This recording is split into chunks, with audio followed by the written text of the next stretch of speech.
May isang prosesyon na nagaganap ngayon sa San Diego, kaya lahat ng tao ay nasa labas o hindi kaya ay nasa simbahan para sa misa. Maliban sa Alperes at sa kanyang asawa na si Doña Consolacion, na ngayon kasalukuyang sinesermonan ng kanyang asawa dahil sa kanyang kahiyahiyang pananamit at amoy na tulad ng kaluguyo ng Guardia Civil.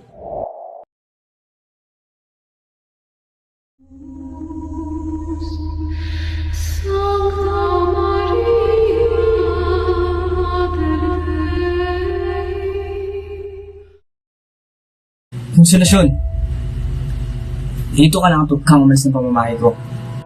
Wala ka ng ibang naitutulong sa akin. Puro problema na lang ang hatid mo. At tingnan mo nga yung pananamit mo. Kasuklam-suklam ka. Wala kang pinagkaiba sa ibang kababaihan. Dito ka lang at mananatili ka sa pamamahay ko. Asawa mo ako. Pinili mo ako. Hindi mo lang matanggap na mas maganda ako kay Maria Clara.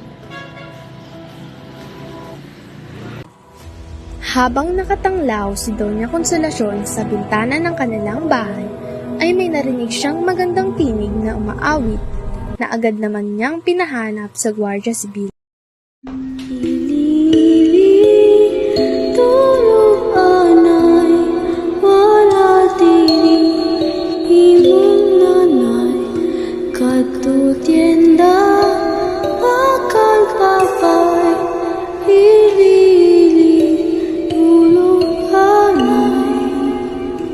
Guardia Civil.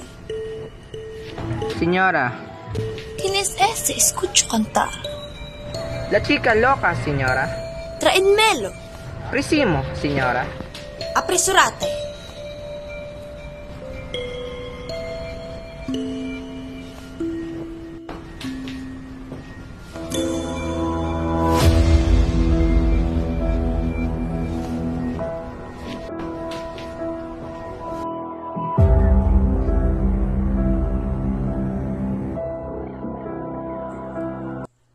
Cantar, Sisa. Cantar. Kumanta ka, Sisa.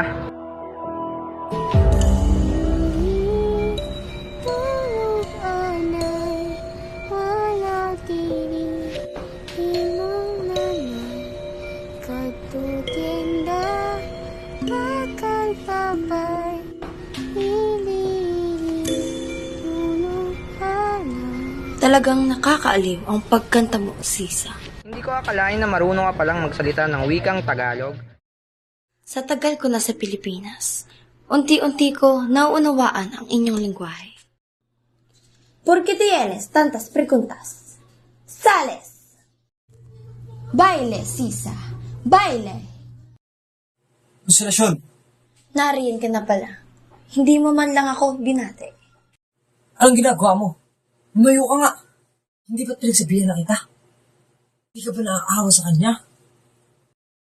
Guardia, humanap ka ng damit at pagkain para kay Sisa.